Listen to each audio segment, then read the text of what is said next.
Hey everybody! So, it's been a while since I was able to record in longer form, so I thought I'd take a pause and sort of bring everyone up to date in case you haven't been watching the short videos I did. First off, I'm in the process of doing Invisalign, so excuse any speech irregularities you may notice, but also I had a gap my whole life and now it's gone. And that's crazy. Very impressive. But anyway, about a couple of weeks ago, I started this channel and I started training for the New York City Marathon. From the beginning, though, it didn't go very well, and that goes for both the channel and the training. So on the running side, I'm not a fan of hot weather in general, and I don't like summer. I like chilly and rainy days, and yeah, it hasn't been that at all. And this year, I seem to be taking the summer pretty hard, so it felt like I wasn't building any endurance. Then, in an attempt to jumpstart things, I did 2 days in a row in the gym for about 40 to 45 minutes each, which is more than my usual 25 to 30 minutes. And I pushed myself hard with extra weights and more reps. And then I would come home after that and do another 20 to 25 minutes of a full body workout with kettlebells, 2 days in a row, which is also unusual for me because I usually do 1 day on and then run or something. So I did it 2 days in a row. Like, I noticed this swelling, and when I mentioned it to my doctor, he told me to just get off my feet for a week because it's probably a hernia. So I stayed off my feet for a week, but then I also had like this minor medical procedure at the end of like that week that I wasn't supposed to work out. And after that, it was also recommended to not run or avoid strenuous activity for a week. There's this struggle I have, which is knowing when I should be pushing and when I'm doing too much. And like figuring that out is a work in progress for me. And it's probably a variable, like it probably changes every day. So you gotta be like vigilant and just always noticing anything that might change. And then sometimes I make mistakes, and that brings me where we are now. So in this case, let's say you're a runner and you're training, everything's going well, and then next thing you know, something feels a little out of order. Like maybe you have a little twinge or something. Me, I just noticed like a bump. Like, what do? Do you run through it? Do you take a rest? That's the question. The absolute first step when you feel something isn't right is to listen to your body. Is it just a dull ache, like post-workout soreness? Or is it the sharp pain that feels like it's getting worse with activity? For example, a few Sundays ago, I felt some pain right before a 9-mile run, but I kind of felt like I could handle it. So I went ahead and I kind of struggled for like a couple of miles, but then it got better and I ended up doing the 9 miles, so that worked out. But then a week later, I wasn't in pain, but I noticed this bump. I think it's weird because I didn't notice it there yesterday. I called my doctor and boom. And the reason why I called was I had a 10-mile run the day after. And I was like, I should call him and check on that before doing 10 miles, just to be sure. And I'm glad I did because I didn't feel any pain when I called, but then I started feeling like discomfort like a couple of days later. So it's like I'm imagining what would have happened if when I felt no pain, I'd just gone ahead and run 10 miles on this thing that was injured, but it wasn't serious yet. So I feel like I got away scot-free, or it could have been way worse. Now, a big warning. One thing you don't want to do is ignore the pain, because a minor pain can just grow and grow till it becomes a minor issue, that it becomes a chronic long-term problem, and you've got it for life. So you got to differentiate between, like, is it just a familiar muscle soreness, or is this a serious problem I got to deal with? And here's a red flag for you. If it's a pain that changes the way you walk, that makes you limp or lasts more than 24 hours, or 24 to 48 hours, If you're feeling any of that, it's a problem. Okay, so let's say you notice something's wrong. Now you gotta ask yourself, like I was saying, do you run or not? To decide that, here's some guidelines you could use. First, think about the type and severity of the injury. If you have things that give you like sharp localized pain, that usually means don't run at all. Just stop. If it's milder stuff like a minor muscle strain or something like that, you can do like a walk-run thing, but only continue doing it if the pain doesn't get worse. If it gets worse, off your feet. So, should you stop if it hurts while you're running? Generally, the answer is yes. I've had many times when I thought like the pain I was feeling was something like I could push through, and then I start running and then I realize it's not working. So I've done that like at any point in the run where I think it's a problem. So sometimes I'll run like 1 block. Sometimes I'll run like 5 minutes. I've even run for like 2 miles and then I decided like it wasn't working. So it just really depends on how I'm feeling. I don't have a set rule because sometimes I don't feel good, but I run 4 miles and then I feel better. It just really, it's know yourself or try to. So ask yourself, like, is this, like as I'm running, is this getting worse or is it just holding? Is it getting better? Am I running the way I normally run, or am I running differently to compensate for this thing? And if you change anything because of that pain, you should stop. Because like when you start compensating for it, then you're putting yourself off balance, and then that can lead to another problem, and then you got a 2 for 1. I didn't know about this until I was doing research for this video, but I happen to love rice. And now we have a RICE method to deal with injuries. So that's perfect. So RICE stands for rest, ice, compression, elevation. Now on that subject, right, people often wonder whether they should use a hot or cold thing when you're in pain. And the answer usually is use ice when you're in pain. Because from what I understand, heat increases blood flow to the place where you put it. So if you're injured and blood rushes to that spot, it usually makes it worse. But ice sort of slows blood flow, which helps it recover, I guess. I'm not a doctor.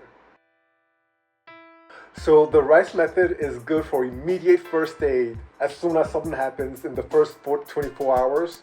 And how it works, to break it down beyond just the nice sounding rice, is that the R is for rest or stopping, which means stop what you're doing to help prevent the damage from getting worse. Ice will help reduce the inflammation and pain. Then compression can reduce swelling.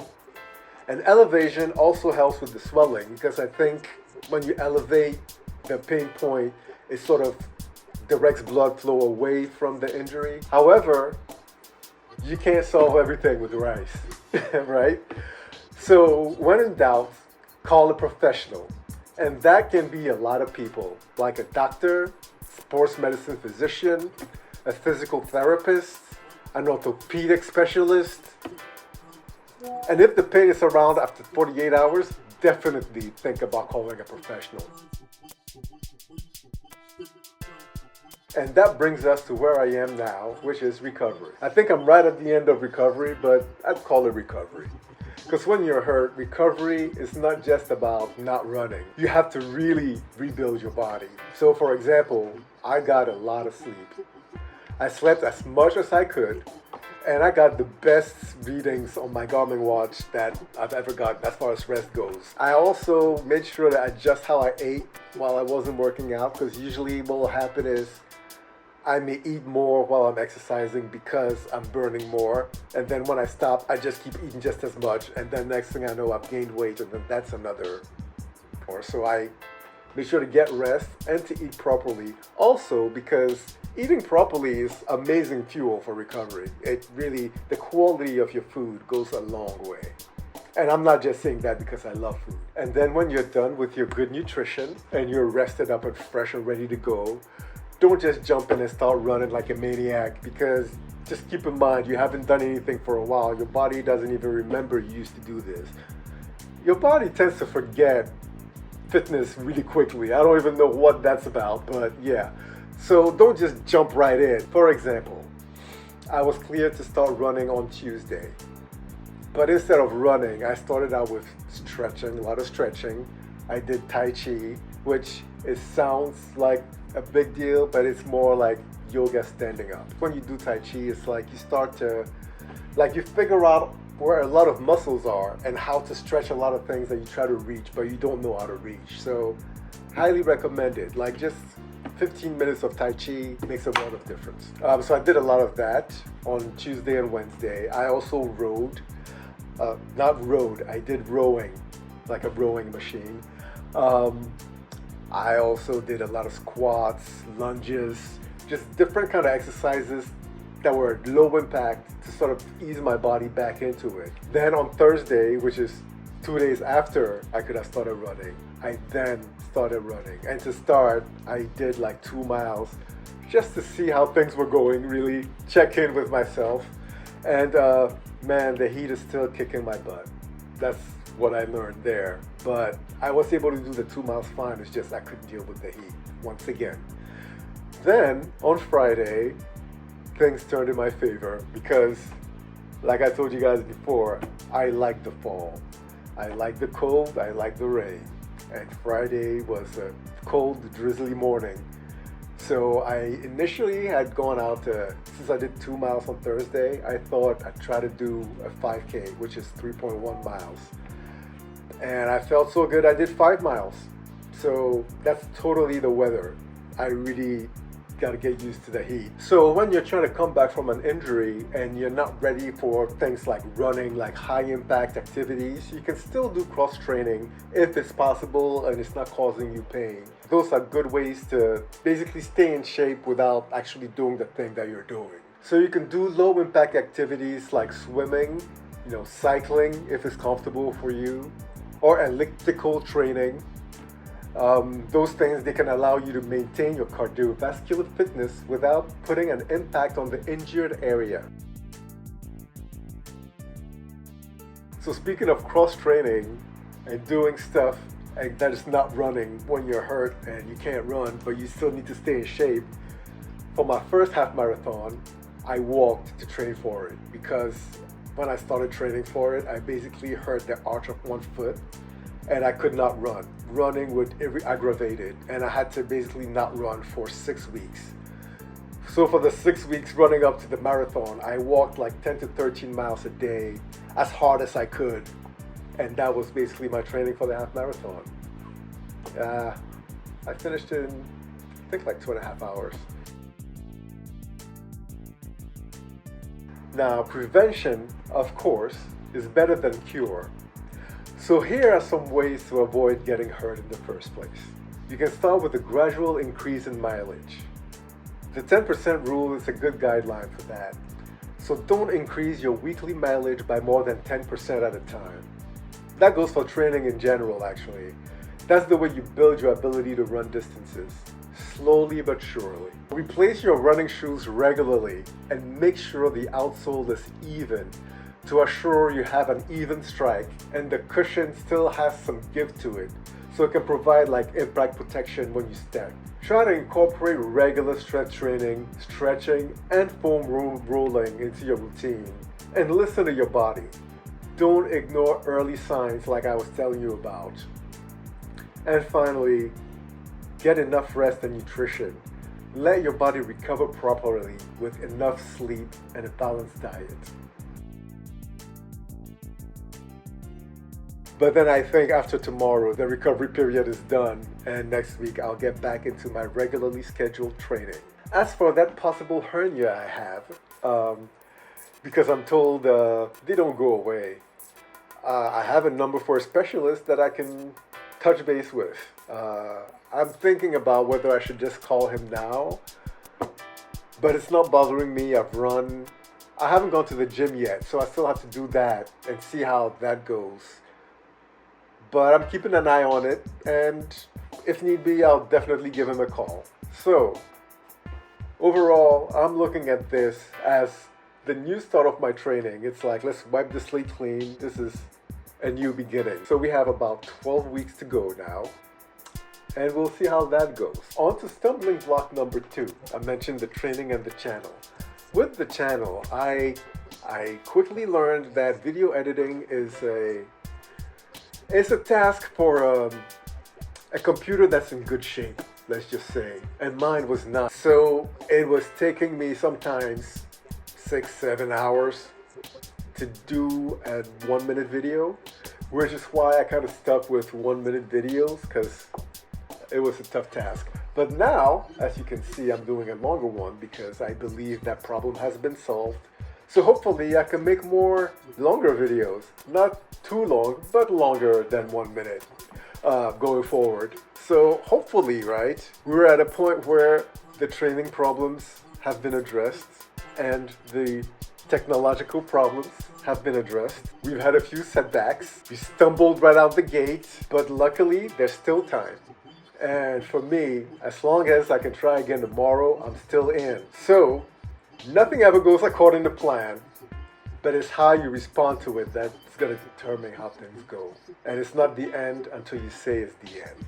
And in fact, it is the end of this one. So thank you for sticking with me, and stay safe out there.